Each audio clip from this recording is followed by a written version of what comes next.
64 வயசு நபரை கொலை பண்ணிட்டு இந்த 2 17 வயசு சின்ன பசங்க கோர்ட்ல வந்து சிரிக்கிறாங்க. நாங்க 2 பேரும் மைனர்ஸ் தான், எங்களை இப்படி தான் ரிலீஸ் பண்ணிடுவாங்க அப்படின்னு. ஆனா அன்னைக்கு ஜட்ஜ் ஒரு வித்தியாசமான தீர்ப்பு கொடுத்தாங்க. என்னன்னு சொல்றேன். ஜீசஸ் அயலா அப்படின்ற இந்த 17 வயசு பையனும் ஜிசம்பர் கீஸ் அப்படின்ற இந்த 16 வயசு சின்ன பையனும் ஆகஸ்ட் 14 2023 அப்ப லாஸ் வேகஸ்ல ஒரு காரை திருடிட்டு லாஸ் வேகஸ் முழுக்க ரொம்ப ஸ்பீடா ஓட்டிட்டே போயிட்டு இருக்காங்க.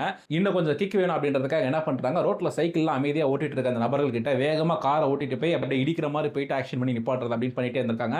இன்னும் கொஞ்சம் கிக் வேணும் அப்படின்றதுக்காக யாரையாவது இடிச்சு பார்ப்போமே அப்படின்னு ரோட்ல பாக்குறப்ப ஆண்ட்ரியாஸ் ப்ரோபஸ்ட் அப்படின்ற அந்த 64 வயசு நபர் ரிட்டையர்டு போலீஸ் சைக்கிள் ஓட்டிட்டு இருக்கதை பாக்குறாங்க. பார்த்த உடனே ஏன் இவர் இடிச்சு பார்க்க கூடாது அப்படின்னு சொல்லிட்டு வேகமா காரை ஓட்டிட்டு வந்து அந்த நபர் மேல காரை மோதுறாங்க. மோதின உடனே சில அடிகள் தள்ளி போய் விழுந்த உடனே ஸ்பாட் அவுட் ஆயிடுறாங்க. ஆன உடனே அந்த இடத்துல இருந்து இவங்க எஸ்கேப் ஆகி போயிடுறாங்க. போலீஸ்லாம் இன்வெஸ்டிகேஷன்லாம் பண்ணி இவங்க 2 பேர் தான் அந்த மாதிரி பண்ணாங்க அப்படின்றத தெரிஞ்சுட்டு ஜுவனியல் கோர்ட் சின்ன பசங்க செஞ்ச தவறை மட்டும் விசாரிக்கக்கூடிய அந்த ஜுவனியல் கோர்ட்டில் வந்து இவங்க ஒப்படைச்சு ஃபர்ஸ்ட் விசாரிச்சதுக்கப்புறம் இவங்க 2 பேரும் 18 வயசு கீழே தான் இருக்கு அப்படின்னு ஃபர்ஸ்ட் நிரபராதி அப்படின்னு வெளியே அனுப்பிச்சிடுறாங்க. ஆனால் கோர்ட்டை விட்டு வெளியே போகிறப்ப இந்த 2 சின்ன பசங்க சும்மா போகாமல் அந்த பாதிக்கப்பட்ட ஃபேமிலி கிட்ட போயிட்டு மிடில் ஃபிங்கரை காட்டுறது, அசிங்கம் ஆக்ஷன் பண்ணுறது, மார்க் பண்ணுறது அப்படின்னு சொல்லிட்டு வித்தியாசமான ஆக்ஷன்ஸ்லாம் பண்ணுறாங்க. அது எல்லாத்தையும் ரெக்கார்டிங் பண்ணிட்டு இன்னும் ஒரு நல்ல வக்கீல் கிட்ட போயிட்டு எங்களுக்கு நீதி கிடைக்கணும், எங்களை அடல்ட்டாக கன்சிடர் பண்ணி அவங்களுக்கு தண்டனை வாங்கி கொடுக்கணும் அப்படின்னு சொல்லிட்டு போய் கேட்ட உடனே ஒரு ரெகுலர் கோர்ட்டில் போய் மேல்முறையீடு பண்ணுறாங்க. பண்ண உடனே ஜட்ஜி இவங்க செஞ்ச ஆக்ஷன்ஸ் எல்லாம் டீட்டெயிலாக அந்த வீடியோஸ்லாம் பார்த்துட்டு எப்படிலாம் மார்க் பண்ணாங்க அப்படின்ற வீடியோஸ்லாம் பார்த்துட்டு இவங்களை அடல்ட்டாக கன்சிடர் பண்ணி ஜீசஸ் அயலா அப்படின்ற அந்த 17 வயசு பையனுக்கு 20 வருஷம் தண்டனையும்,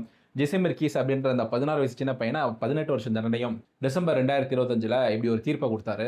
இவங்களை அடல்ட்டாக கன்சிடர் பண்ணி இந்த கேஸை பற்றி நீங்கள் என்ன நினைக்கிறீங்க அப்படின்றத கமெண்ட்ஸில் சொல்லுங்கள்.